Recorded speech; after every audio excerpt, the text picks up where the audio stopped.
In every era, there are people who seem to think too deeply, question too much, and feel too intensely. They don't speak unless it matters. They're not easily amused. They're not drawn to noise, to trends, to applause. They're the ones you rarely see at parties, in crowds, or under the spotlight. These people, highly intelligent, critically minded, and often painfully self-aware, are becoming less and less visible in modern society. Some say they've disappeared. But the better question is, why? The disappearance isn't literal, of course. It's a social vanishing, a retreat, an opting out. The world didn't swallow them whole. They simply stepped back, quietly, voluntarily, sometimes as a survival mechanism, other times as a final act of self-preservation in a culture that seems allergic to depth, allergic to nuance, allergic to thought. We've built a civilization on speed, surface, and noise. Clickbait headlines, 10-second attention spans, endless opinion sharing, performative authenticity. It's a digital carnival of distraction. In this landscape, thinking too much isn't just discouraged, it's punished. Irony replaces sincerity. Cynicism is marketed as wit, and those who insist on asking uncomfortable questions are either labeled as difficult or dismissed as depressive. So what happens to the person who sees through all of this, who reads between the lines of the mainstream narrative and senses the absurdity of it all? Often, they go quiet. They stop talking, not because they have nothing to say, but because no one around them seems ready to listen. They lose the appetite to play the game of social performance.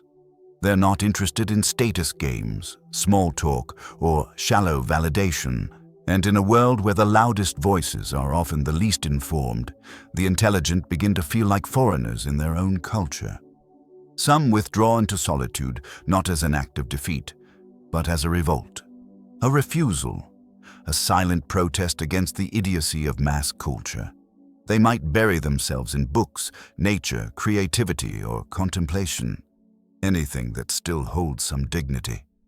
Others disappear psychologically, wearing masks in public, hiding their real thoughts, camouflaging their depth just to function socially. Both forms of disappearance are tragedies, because they rob the world of its sharpest minds and clearest mirrors. Make no mistake, intelligence, especially the existential kind, is often a curse in a society that rewards conformity and entertainment over insight. Being able to see through facades doesn't make life easier. It makes it lonelier.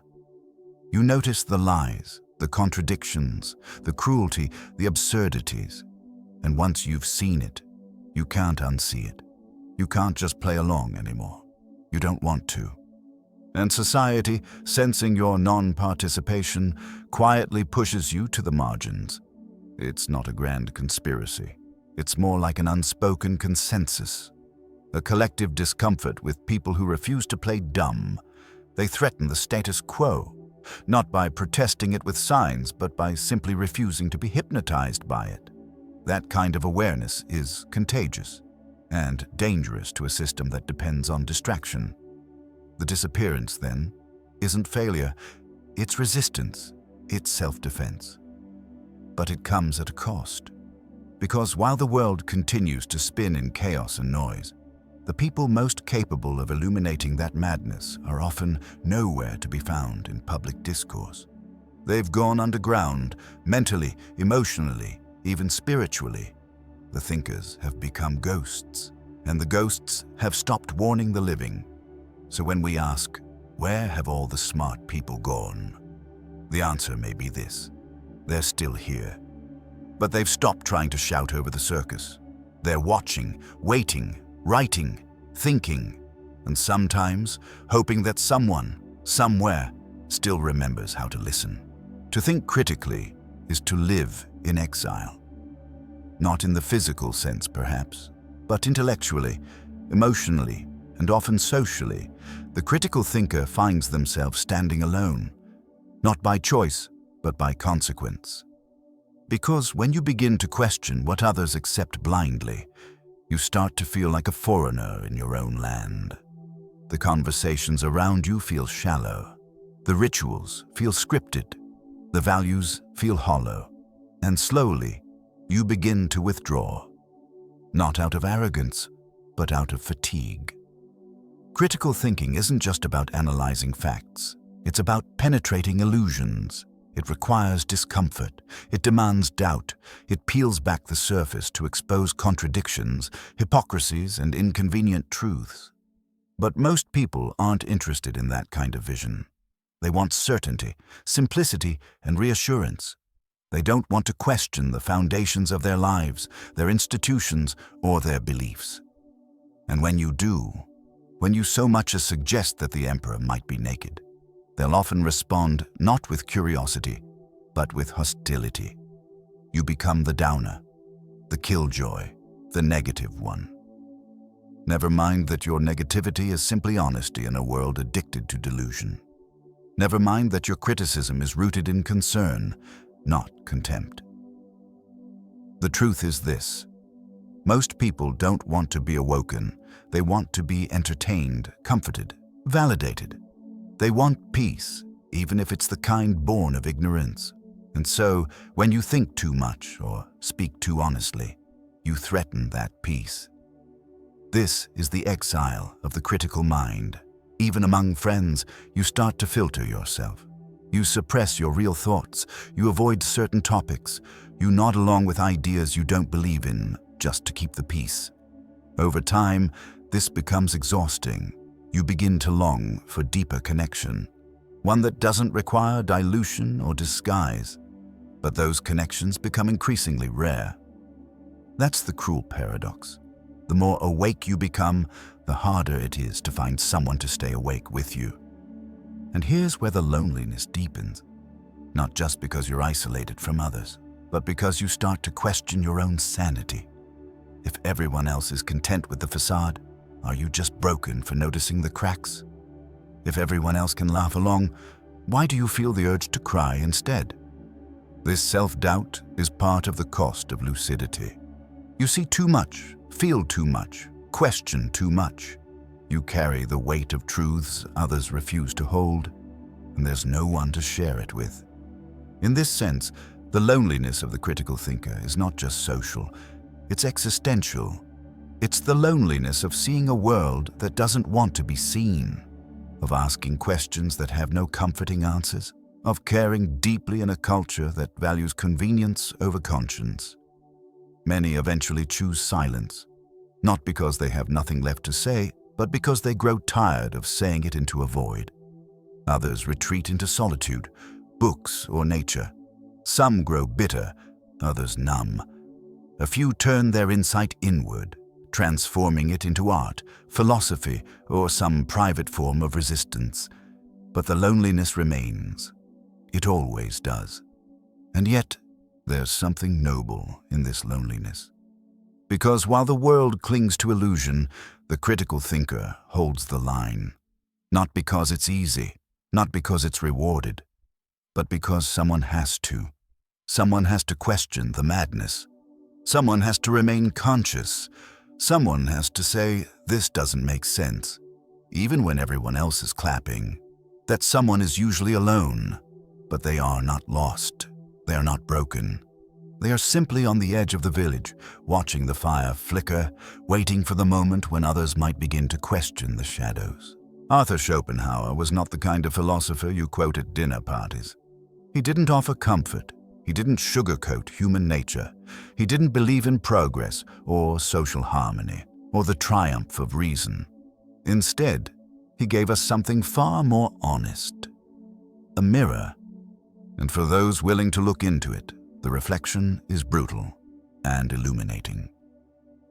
At the heart of Schopenhauer's philosophy is a singular, unsettling insight that existence is driven not by logic, not by virtue, not by divine purpose, but by will, a blind, irrational, insatiable force that animates all life and leads inevitably to suffering.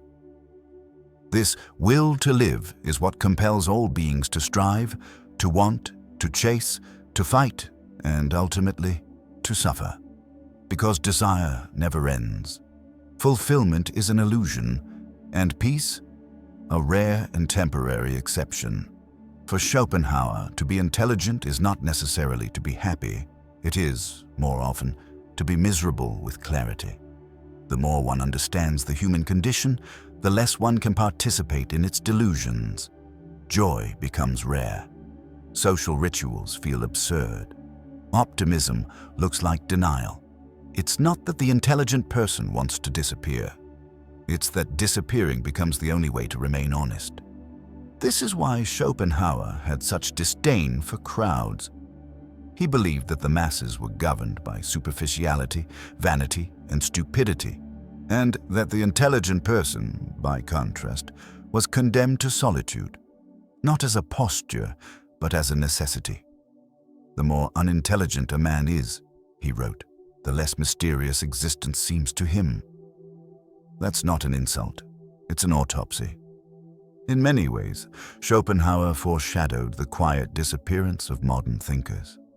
He understood that true intelligence, especially when paired with sensitivity, often leads not to fame or influence, but to withdrawal.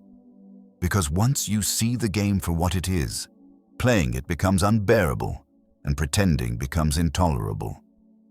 The philosophical misfit, then, isn't just someone who thinks differently. They feel differently. They carry a weight most can't see. They walk into a room and sense the absurdity in the conversations, the shallowness of the smiles, the hollow pursuit of status and pleasure. It's not that they hate people, it's that they find it difficult to connect in a world that avoids reflection at all costs. Schopenhauer wasn't a misanthrope in the cruel sense. He was, in fact, profoundly moved by the suffering of animals, by the plight of the vulnerable, by the beauty of music and art. But he had no patience for the pretensions of society. He saw through the illusions, and in doing so, he paid the price: loneliness, rejection, invisibility. And yet, there is power in this detachment. Schopenhauer believed that liberation begins when we cease to serve the will, when we stop chasing desires and start observing them, when we shift from striving to seeing, from reacting to understanding. This is the wisdom of the philosophical misfit, not to escape life, but to understand it so deeply that one no longer needs to chase its mirages. That's what makes thinkers like Schopenhauer so dangerous to the social order. They don't rebel with slogans. They rebel with silence, with withdrawal, with the refusal to play along. They reveal by their very absence how absurd the game truly is. In today's world, this spirit lives on in those who feel like ghosts in their own culture. People who can't join the party because they see the emptiness behind the music. People who can't laugh at the joke because they understand its cruelty. People who don't speak, not out of pride, but because they're exhausted by the noise. These are the modern Schopenhauers, misfits not by choice, but by nature. Exiles not by exile, but by insight. And maybe that's the point. When you understand the depth of human suffering, the madness of society, and the illusion of fulfillment, disappearing becomes less like a tragedy and more like a form of philosophical hygiene. There is a kind of death that doesn't come with a funeral. No eulogies, no tombstones, just silence. A gradual erasure from conversations, gatherings, and eventually from memory. It's the social death of the intelligent, the quiet, almost imperceptible fading of minds that think too sharply, feel too deeply, and speak too honestly in a world that prefers its truth watered down. This isn't about IQ. It's not about credentials or debate skills. It's about awareness, depth, the ability to see past the surface of things and recognize the machinery underneath, the systems, the scripts, the social conditioning. This kind of intelligence is not welcome in most rooms, because it doesn't play nice. It doesn't flatter. It doesn't bend to comfort. And so, over time, the intelligent person begins to sense they're not really invited to the table. They're tolerated at best. silently exiled at worst. What does that exile look like? It begins subtly. People stop asking for your opinion because they know it won't be what they want to hear. You notice the tone shift when you speak, the discomfort, the awkward glances, the attempts to steer the topic back to safer ground. You try to simplify your thoughts, dilute your honesty, but even then, something in you feels out of sync. You're either too much, or too intense, or too negative. Not because you are, but because the room isn't built for people like you. Eventually, you speak less. You smile more than you mean. You nod along, not out of agreement, but exhaustion. You learn the art of presence without participation, being in the room without really being in the room. And while you might still attend the dinner, the party, the meeting, something in you starts to drift. You become a spectator of your own social life, a ghost among the living.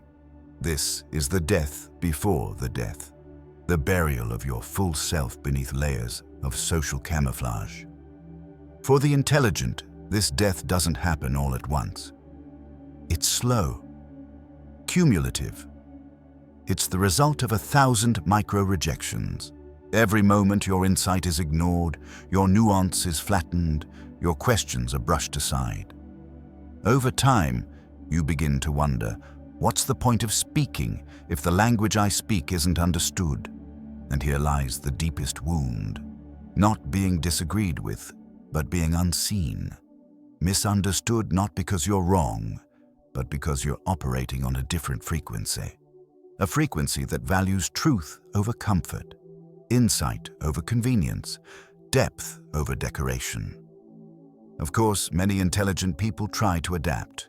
They mimic the rituals, adopt the small talk, learn to play dumb when necessary. But this adaptation is costly. It fractures the self. It turns your intelligence into a mask you wear privately, never publicly. And behind that mask, you begin to rot. Slowly, quietly. Others retreat. They stop showing up. They cancel plans. They turn off the phone. They disappear, not because they've given up on life, but because life, as currently arranged, offers them no meaningful way to live, and society lets them go. Because deep down, it doesn't know what to do with people it can't categorize.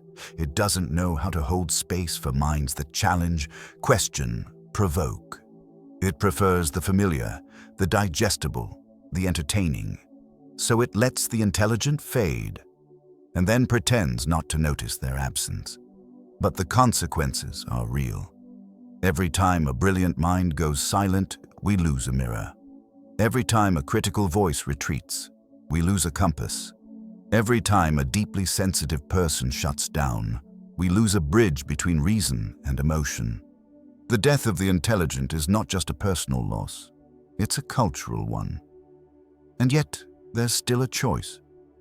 To disappear completely, or to find a new way of existing, one that doesn't require approval, one that doesn't need to be understood by everyone, a form of survival that turns exile into freedom and silence into strength.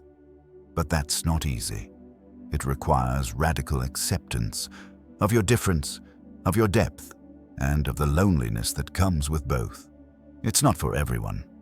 But for the ones who choose it, there's a kind of resurrection, not back into society as it is, but into a life that, while quieter, is infinitely more honest. We are living through a quiet extinction, not of species, but of sensibilities, not of bodies, but of minds. The disappearance of the intelligent, the critical, the deeply aware, is not an accident of modern life. It is a symptom, a signal, a warning. And it's time we started paying attention. Because these people are not just opting out for no reason. They are retreating because the spaces available to them have become hostile. The public square has turned into a shouting match, the workplace a theater of performative loyalty. Even friendships at times become exhausting negotiations between truth and comfort. The intelligent are not disappearing because they are antisocial. They are disappearing because they are unwelcome. And that should disturb us. It should disturb us that the people most capable of navigating complexity are being drowned out by those addicted to simplicity. That deep analysis is being replaced by clickbait takes. That thoughtful doubt is being dismissed as negativity, while blind confidence is rewarded with virality. We are designing a world that punishes reflection and glorifies reaction. And then we wonder why so many thoughtful people go silent. But silence is not peace. It's a form of grief, a mourning for conversations that never happen, a longing for connections that can't survive the noise, a quiet rage at a culture that asks again and again for masks instead of minds. So here we are, at a crossroads. We can continue down this path. We can keep building systems, platforms, institutions that value compliance over courage, noise over nuance, entertainment over empathy. We can keep ignoring the disappearing ones, pretending their absence is a coincidence, not a consequence. Or we can confront this. We can begin, first, by recognizing the quiet ones not as broken or antisocial, but as necessary. As mirrors we've turned away from, as voices we've failed to hear, as minds that still carry the capacity to pull us back from the edge of collective stupidity. We can create spaces where honesty isn't punished, where asking hard questions isn't met with discomfort, but with curiosity, where disagreement doesn't mean disconnection, where being too deep isn't a flaw, it's a contribution. But this requires all of us to get uncomfortable. It requires us to stop prioritizing harmony over truth, to stop silencing the intelligent with accusations of elitism or arrogance, when often what we're really feeling is insecurity. It requires humility, the humility to admit that maybe, just maybe, we've made the social environment intolerable for those trying to live with open eyes. This isn't just about welcoming smart people. It's about saving something fundamental, the capacity for critical awareness in an increasingly uncritical age. It's about preserving the space for people who care enough to say what's difficult, who think enough to see what's hidden, who feel enough to stay human in a world going numb. And if you're one of them, if you've felt that slow disappearance happening inside you, this is your reminder. You're not wrong. You're not alone. You're not broken. You are witnessing something most people can't see. You are carrying a sensitivity most people have numbed. You are holding a light in a room that punishes brightness. But don't let that light go out, even if you have to carry it in solitude, even if no one thanks you for it, even if the only thing it illuminates is your own path forward. Because your disappearance is not just your loss, it's ours. And the world cannot afford to keep losing the very people who are still capable of asking, is this all there is? Does this make sense? Is this who we want to be? Let that question be your confrontation. Let your presence, however quiet, however exiled, be your resistance. And if you've already disappeared, consider this your invitation, not necessarily to come back to the noise, but to stand beside it. Not to shout over it, but to remain rooted in something deeper, more dangerous, more real, awareness. Because in the end, the most powerful thing an intelligent person can do in a world of illusion is not to escape it, but to face it fully awake.